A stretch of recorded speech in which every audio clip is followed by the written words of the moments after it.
네, 은희론 섹터 장은희입니다. 오늘 한국은행에서 새해 처음으로 금리 결정을 내렸죠. 어떤 모습이었는지 살펴보도록 하겠습니다.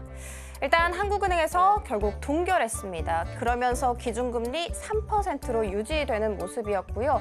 일단 이런 결정이 있기 전에 전문가를 통해서 설문조사를 한번 해봤더니 60%가 예상을 동결하고 있었습니다. 자, 사실 이런 이야기는요, 의견이 분분했다라고도 볼 수가 있는데 이렇게 의견이 분분했던 이유는 당연히 이번 금리 결정에는 정말 많은 고민거리가 있었기 때문이겠죠. 자, 그러면 먼저 금리 인하를 자극했던 쪽부터 살펴보도록 하겠습니다. 정치적 리스크가 터지고 나서 소비와 투자 등 이런 내수 수축 우려가 굉장히 많이 제기가 된 바가 있습니다. 실제로 소비자 심리지수 한번 살펴보게 되면 12월에 88.4포인트를 기록을 하면서 직전월 대비해서 무려 12포인트 넘게 급락세를 보인 바가 있었죠. 88.4라는 수치는요, 2년 1개월 만에 최저 수준이었습니다. 뿐만이 아니라 JP모건 측에서도 올해 한국의 경제 성장률 전망치를 기존의 1.7%에서 무려 0.4%다 내려서 1.3%로 제시를 했습니다. 이런 상황 속에서 정부 예산안 계속해서 축소되는 움직임 보이고 있는 데다가 추가 편성 역시도 확정되지 못하고 있는 상황이죠. 그래서 한국은행이 금리 인하에 좀 나서줘서 시장의 유동성을 공급을 하고 경기 부양을 해야 한다는 책임감이 생기게 됐습니다. 그럼에도 불구하고 이번 금리 인하가 아니었던 이유, 동결했던 이유에 대해서 이야기 나눠보도록 할게요. 가장 큰 이유로 거론되는 것은 당연 원달러 환율 꼽을 수가 있습니다. 높은 상황이죠. 이런 상황 속에서 10월, 11월 그리고 1월까지 만약에 3회 연속으로 인하를 하게 된다면 미국과의 금리 격차가 더 벌어지게 되고요. 원화 가치는 더 떨어집니다. 자연스럽게 원달러 환율은 상승세를 그리겠죠. 만약에 상승을 하게 된다면 어렵게 잡아놨었던 인플레이션이 또다시 불안정한 모습을 보일 수가 있습니다. 왜냐하면 같은 제품을 사더라도 더 많은 원화를 지불해서 물건을 구매해야 되기 때문에 수입 물가가 상승되고요. 결국에는 전체 소비자 물가가 상승되는 것을 초래할 수 있기 때문입니다.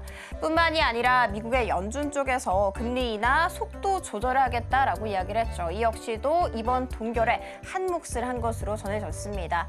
일단 연준 측에서 금리 인하 당초 4회 정도를 예상을 하고 있었다가 2회까지 감소를 시킨 바가 있었죠.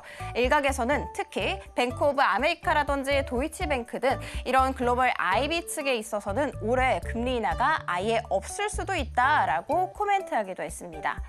자, 일단 1월 28일 FOMC 정례회의 예정되어 있습니다. 한국은행 입장에서는 여기에서 나오는 메시지를 확인해야 할 필요가 있었겠죠. 1월 20일 트럼프 취임 예정이고요. 앞서 말씀드렸던 것처럼 FOMC 그리고 국내 정치도 얼마나 잘 진전되는지 체크를 해야 합니다. 왜냐하면 이 세 가지 사례를 통해서 원달러 환율이 급등락을 거듭할 수 있기 때문입니다.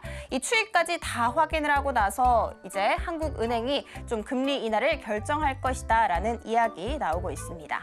자, 그리고 두 번째 이야기 살펴보도록 하겠습니다. 국내 오프라인 유통업계에서 편의점이 차지하고 있는 비중이 늘어나고 있다라는 소식 들어왔는데요.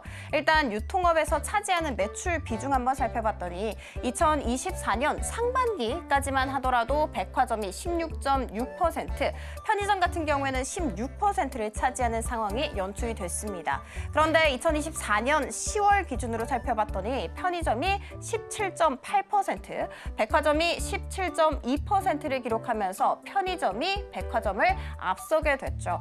이런 상황은 지금 현재 5개월 연속해서 나오고 있다는 점 체크해드리도록 하겠습니다.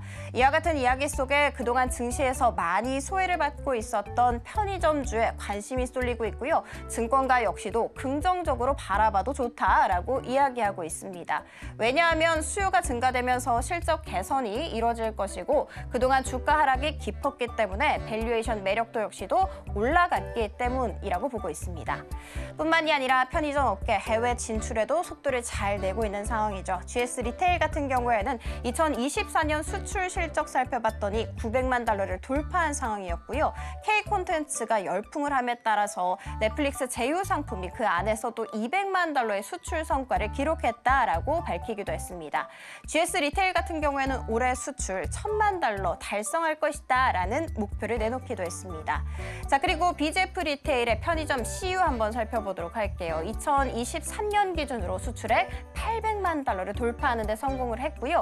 해외 점포수 역시도 지금 현재 600여 개에 달합니다. 뿐만이 아니라 해외 점포수 역시도 증가하는 것에 속도를 내겠다라고 코멘트하기도 했습니다.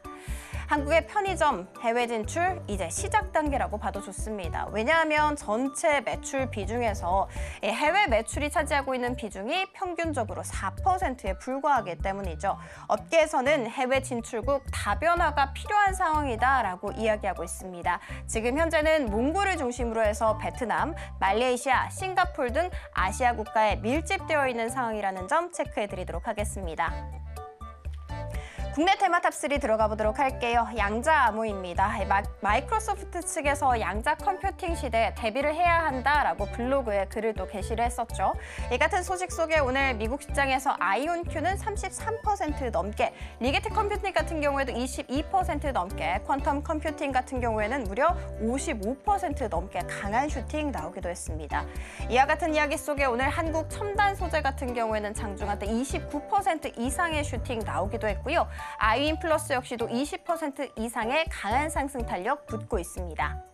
자, 그리고 반도체 살펴보도록 할게요. 일단 미국 시장에서 CPI를 보고 나서 좀 안도하는 모습이 연출이 됐었고, 은행주 역시도 실적에 있어서 호조세를 기록한 것으로 나타났죠. 그러면서 필라델피아 반도체 지수가 2% 넘게 슈팅이 나오기도 했습니다. 뿐만이 아니라 TSMC 4분기 순이익 한번 살펴봤더니 전년 동기 대비해서 58%나 증가할 것으로 전망되고 있는 상황입니다. 이와 같은 소식 속에 오늘 SK하이닉스 장중한 때 21만 원 터치 나오기도 했고요. 삼성전자 역시도 5만 5천 원까지 터치하는 움직임, 하나 마이크론 같은 경우에는 두 자릿수 강한 상승 탄력 보이기도 했습니다. 자, 그리고 2차 전지 들어가 보도록 하겠습니다. 일단 바클레이즈 쪽에서 테슬라에 대한 목표 주가를 270달러에서 325달러까지 상향 조정을 했습니다. 그러면서 테슬라가 8% 이상의 슈팅을 한 채 장을 마감을 지었죠. 뿐만이 아니라 이 테슬라가 신차를 출시할 예정인데, 이 신차에 또 우리 국내 2차 전지의 소재들이 들어간다라는 소식도 함께 나왔습니다.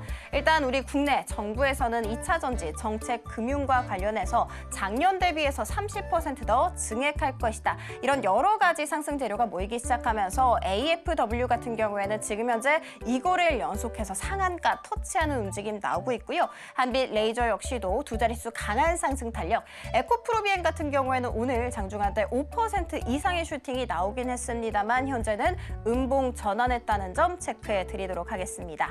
자, 지금까지 은혜로 지금 바로 구독을 눌러보세요. 실시간 경제 뉴스, 투자 전문가들의 다양한 시황과 정확한 분석, 또 알찬 투자 정보까지 신뢰할 수 있는 저희 서울경제TV와 함께하세요.